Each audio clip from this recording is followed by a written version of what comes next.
सोहन एक गरीब रिक्शा चालक था।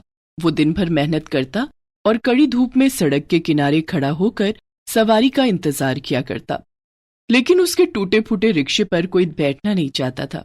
फिर एक दिन सोहन को मिली एक लौकी बेचने वाली बूढ़ी अम्मा। और फिर क्या हुआ, जानने के लिए देखिए जादुई लौकी की कहानी।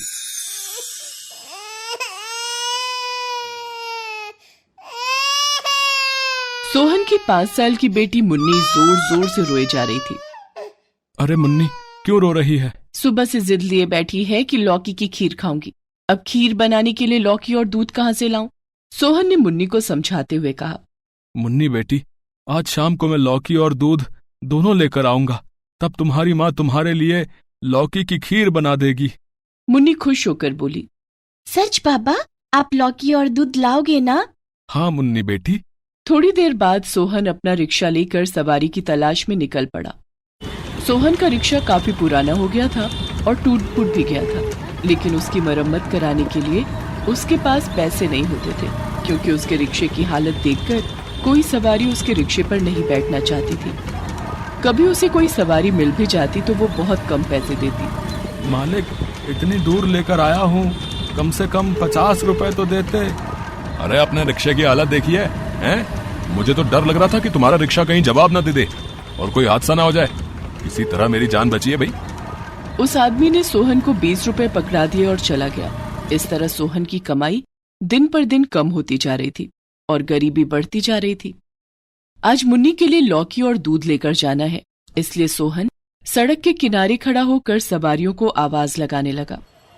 आइए आइए, कितनी भी दूर जाइए, सिर्फ 20 रुपए में रिक्शे की सवारी कीजिए, आइए आइए। सोहन काफी देर तक आवाज लगाता रहा, लेकिन उस दिन उसे कोई सवारी नहीं मिली और सोहन की कुछ कमाई नहीं हुई। उदास होकर सोहन खाली हाथ ही घर लौट आया। सोहन के आते ही मुन्नी उसके पास दौड़कर गई और उसके खाली हाथ को देखकर बोली, बाबा, आप न दूध लेकर आए और न लौकी। आपने कहा था ना कि आज आप दूध और लौकी लेकर आएंगे।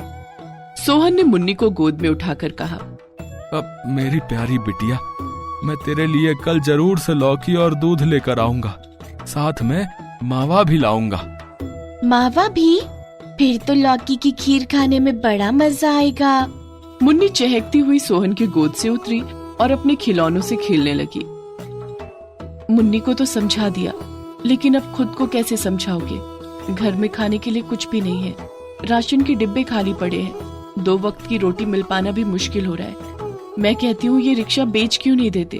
कुछ पैसे मिल जाएंगे तो अपना कुछ काम शुरू कर लेना। तुम ठीक कह रही हो मुन्नी की माँ, मैं कल ही ये रिक्शा बेच दूंगा। उस दिन सोहन और उसका परिवार भूखा ही सो गया। दूसरे दिन सोहन रिक्शा लेकर निकला और उसे बेचने के लिए कबाड़ी वाले के पास गया। भैया, इस रिक्शे के 500 रुपए दूंगा। बस 500 रुपए? ये तो बहुत कम है भैया। तुम देख लो भैया, इससे ज्यादा पैसे कोई नहीं देगा। वैसे भी तुम्हारे रिक्शे में जान तो है नहीं, ये किसी के काम का नहीं है। इसके तो 500 रुपए भी बहुत है भैया। सोहन का दिल तो बिल्कुल भी नहीं था कि वो रिक्शा बेचे, क्योंकि वो रिक्शा उसके पिताजी की आखिरी निशानी थी। लेकिन उसके पास और कोई चारा भी नहीं था। वो रिक्शा बेचने ही वाला था कि उसकी नजर सड़क के किनारे बैठकर लौकी बेच रही एक बूढ़ी अम्मा पर पड़ी, जो टोकरी में लौकी लेकर बैठी थी। वो बूढ़ी अम्मा अपनी टोकरी उठाकर सिर पर रखकर चलने ही वाली थी कि उसकी टोकरी टूट गई और सारी लौकी जमीन पर बिखर गई। ये देखकर सोहन से रहा न गया। वो भागकर बूढ़ी अम्मा के पास आया और बोला, अम्मा, तुम्हारी टोकरी तो टूट गई, अब लौकी लेकर कैसे जाओगी? बेटा, मैं इन लौकियों को बेचने निकली थी, लेकिन अब लगता है इन्हें नहीं बेच पाऊंगी। इन्हें यहीं छोड़कर जाना पड़ेगा। धूप बहुत तेज है, जिस कारण मुझसे सड़क के किनारे बैठा नहीं जा रहा है। अम्मा, तुम्हारी लौकी तो एकदम ताजी और फ्रेश लग रही है। भला इन्हें यहाँ छोड़कर कैसे जाओगी? यहाँ तो जानवर इन्हें खा जाएंगे या गाड़ियाँ इन्हें कुचल देंगी। तुम इन लौकियों को बेच दोगी तो तुम्हें इनके अच्छे पैसे मिलेंगी। लेकिन अब मैं इन्हें कैसे बेचूं? टोकरी तो टूट गई। अब एक एक लौकी लेकर तो नहीं बेच सकती ना। ये लौकियां मैंने अपने खेत में उगाई हैं, आज ही इन्हें तोड़ कर लाई हूँ। लेकिन लगता है अब इनकी किस्मत में रौंदा जाना ही लिखा है। तभी सोहन को एक उपाय सूझा। उसने सोचा कि वो अपना रिक्शा आज नहीं बेचेगा, क्यों ना वो बूढ़ी अम्मा की मदद कर दे। सोहन अपना रिक्शा बूढ़ी अम्मा के पास लेकर आया और उसकी सारी लौकियां अपने रिक्शे पर रखकर बोला, अम्मा तुम रिक्शे पर बैठ जाओ, मैं रिक्शा चलाता हूँ और पूरे शहर में घूम घूम कर आवाज लगाऊंगा। इस तरह से तुम्हारी सारी लौकियां बिक जाएंगी। बहुत बहुत धन्यवाद बेटा। आज भी इस दुनिया में अच्छे लोग हैं। तुम्हें देखकर विश्वास हो गया, वरना कौन किसी के लिए इतना करता है। बूढ़ी औरत सोहन के रिक्शे पर बैठ गई और सोहन रिक्शा चलाने लगा। सोहन का रिक्शा तो पहले से ही टूटा फूटा और कमजोर था। लौकियों के बोझ से वो धीरे धीरे चल रहा था। सोहन अपनी पूरी ताकत लगाकर बड़ी मुश्किल से रिक्शे को खींच रहा था, लेकिन उसने हार नहीं मानी और पूरे शहर में घूम घूम कर आवाजें लगाने लगा। लौकी ले लो, ताजी ताजी रसीली लौकी ले लो। सोहन की आवाज सुनकर लोग उसके रिक्शे के पास आने लगे और उसके रिक्शे को रुकवाकर लौकी खरीदने लगे। सुबह से शाम हो गई। धीरे धीरे बूढ़ी अम्मा की सारी लौकियां बिक गई। सिर्फ एक लौकी बच गई। उस एक लौकी को देखकर सोहन ने अपने मन में सोचा, काश ये लौकी मैं खरीद पाता तो आज मुन्नी की लौकी की खीर खाने की इच्छा पूरी हो जाती। कितने दिनों से लौकी के खीर की रट लगाए हुए है। लेकिन सोहन के पास उस लौकी को खरीदने के लिए पैसे नहीं थे, क्योंकि सारा दिन उसने कोई सवारी नहीं बिठाई थी। सिर्फ बूढ़ी अम्मा की लौकी बेचता रहा और इस काम के लिए वो बूढ़ी अम्मा से पैसे नहीं लेना चाहता था। सोहन ये सोच ही रहा था कि तभी बूढ़ी औरत ने कहा, बेटा अब मुझे मेरे घर छोड़ दो। हाँ अम्मा, मैं अभी तुम्हें तुम्हारे घर पहुंचा दूंगा, तुम बस रास्ता बताती जाना है। बूढ़ी औरत सोहन को रास्ता बताने लगी और थोड़ी देर के बाद उसका घर भी आ गया। बूढ़ी अम्मा रिक्शा से उतर गई। बूढ़ी अम्मा को उनके घर छोड़कर सोहन जाने लगा। अच्छा अम्मा, अब मैं चलता हूँ। बूढ़ी अम्मा के पास जो एक लौकी बची थी, वो लौकी उन्होंने सोहन को देते हुए कहा, रुक जा बेटा, ये लौकी तो लेता जा। नहीं अम्मा, तुम्हारे पास तो कुछ भी नहीं बचा। तुम रात में क्या खाओगी? तुम इस लौकी की सब्जी बनाकर खा लेना। बेटा ये लौकी मैंने तेरे लिए ही तो बचा कर रखी थी, इसे अपने घर ले जा। आज से तेरी सारी परेशानियां दूर हो जाएंगी। सोहन हैरानी से अम्मा की ओर देखने लगा। बेटा ये कोई साधारण लौकी नहीं है, ये जादुई लौकी है।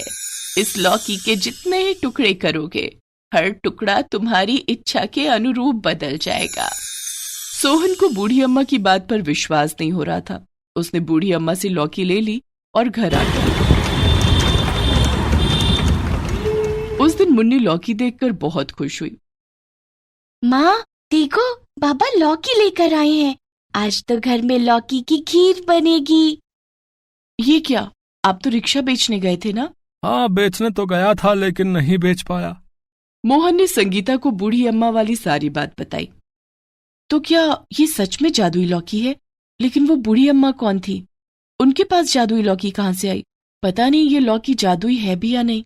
ये तो लौकी काटने पर ही पता चलेगा। संगीता ने लौकी के 4 टुकड़े काटे। मुन्नी को लौकी बहुत पसंद थी। लौकी के टुकड़े देखकर उसने कहा, माँ कितना मजा आ जाएगा अगर लौकी की खीर के साथ लौकी के कोफ्ते, लौकी की पूरी भी खाने को मिल जाती। मुन्नी के इतना कहते ही लौकी का एक टुकड़ा लौकी के कोफ्ते में बदल गया, दूसरा टुकड़ा लौकी की ढेर सारी पूरी में बदल गया, तीसरा टुकड़ा लौकी की खीर में बदल गया और चौथा टुकड़ा वैसा ही रहा। ये तो सच में जादुई लौकी है। अब हम इस चौथे टुकड़े का क्या करें? क्या लौकी का ये चौथा टुकड़ा हमें ढेर सारे रुपए पैसे दे सकता है? संगीता के इतना कहते ही लौकी का चौथा टुकड़ा ढेर सारे रुपए पैसे में बदल गया। वो बूढ़ी अम्मा कोई साधारण औरत नहीं थी। शायद भगवान ने उन्हें हमारी मदद करने के लिए भेजा था। उस दिन सोहन, संगीता और मुन्नी तीनों ने पेट भर कर पकवान खाए। मुन्नी ने लौकी की खीर स्वाद ले लेकर खाई। कितनी स्वादिष्ट लौकी की खीर है, मजा आ गया। बाबा क्या हमें ऐसा खाना रोज खाने को मिलेगा? हाँ मुन्नी बेटी, अब हमें ऐसा खाना रोज मिलेगा। जादुई लौकी की मदद से सोहन और उसके परिवार की गरीबी दूर हो गई थी। सोहन ने अपने रिक्शे की मरम्मत करवा कर उसे एकदम नया बना दिया। अब उस रिक्शे पर सवारियां आने लगी थी। बूढ़ी अम्मा की जादुई लौकी की मदद से सोहन की जिंदगी अब अच्छी चलने लगी थी। वो दिन रात तरक्की करने लगा, उसकी कमाई भी अच्छी होने लगी।